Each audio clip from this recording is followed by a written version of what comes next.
Yeah, pretty scary. I'm able to track anyone's location to anywhere in the world, which is, I guess, how I was personally tracked. This is really, really scary.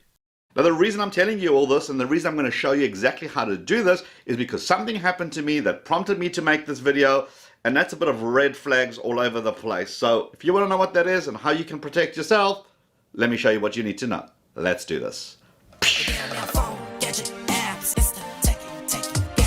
And welcome to another episode of Talking Tech with the Techie Guy. My name's Leron Segev, where I make tech simple. If you're into phones, gadget, apps, tips and tricks on how to, hit that subscribe button and let's get on to today's show. Okay, before we get going, I just want to have a big disclaimer here that this isn't teaching you how to do this so you can go and track other people around the world.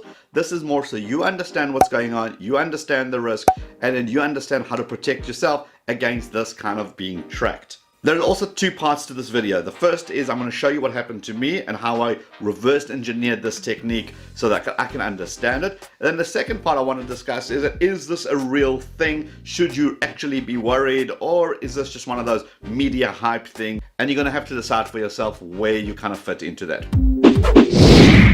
I was flying to Los Angeles. I was speaking at something called Vlog University, an amazing event with iJustine. Loved it. I was supposed to be there for 2 days. Everything was going great. I did my panel session on the first day, and then on the second day I had to actually leave to go back early.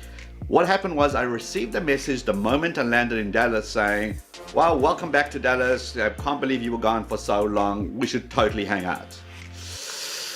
Okay, that wasn't cool. That freaked me out because as far as other people are concerned, as far as everybody knew, I was still in Los Angeles. It's a 2-day event. I happened to have left early. How did people know that I was leaving? Then I started thinking, was it my airline flights app? Was it my GPS? Was it my instant messages? Was it an email? Did I click on something I shouldn't have? All of those good things were rushing in my head because they knew where I was. This just freaked me out. So I've discovered how they did it. Let me show you how to do this so that you understand how simple it is and how anybody can actually do this. So everything revolves around an IP logger and a URL shortener.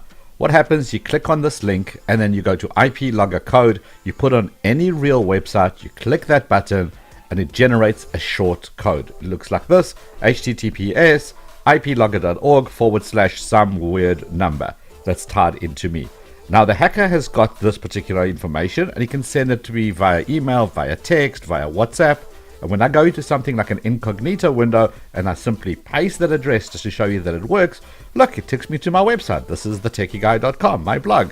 But look what happens on the back end. These guys are able to see exactly all this information. You can see my IP address, can see even the country, they can see the city.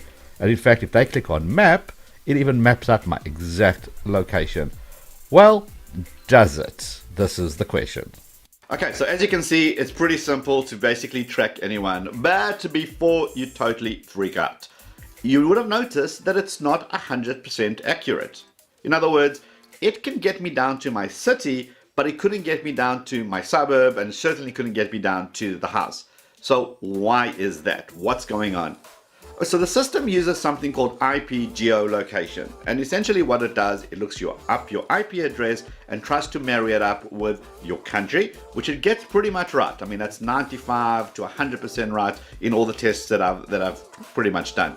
But the next step is much more difficult. Down to your state, down to your city, and certainly down to your suburb and your house is virtually impossible. The accuracy varies as you go further in. Is that it's a good thing. The reason that happens is the way that your ISP actually sets it up. Whether it's for your home network or whether it's for your cell phone, it works pretty much the same way. With an IP address, getting your country is pretty easy because it's geographically located that a certain IP range actually happens in specific countries around the world. However, anything further goes through your service provider. And your service provider is smart enough to have a public facing IP address and a private IP address. The private IP address is like what happens on your internal Wi-Fi network. It doesn't leave your house. Everything stays anonymously inside your network. But your public facing IP address is what these guys are using to track it. What a service provider does, it takes all those IP addresses and routes them via their central hub in that area and broadcasts that as the IP address. So at best, they can maybe get your city, but probably not your suburb or your area. My recommendation for you is to test this on yourself. Send yourself the URL, go to whatsmyipaddress.com and see what you can see. I would strongly advise installing something like a VPN, which can mask your actual location, can make it seem like you're coming in from another city or even another country, and that is great so people aren't able to track you. Check out more of these kind of tech videos down here. Hit the head below to subscribe if you like it. Give the video a thumbs up, and I'll see you guys on the next one. We'll see you over there. One of these. Let's go.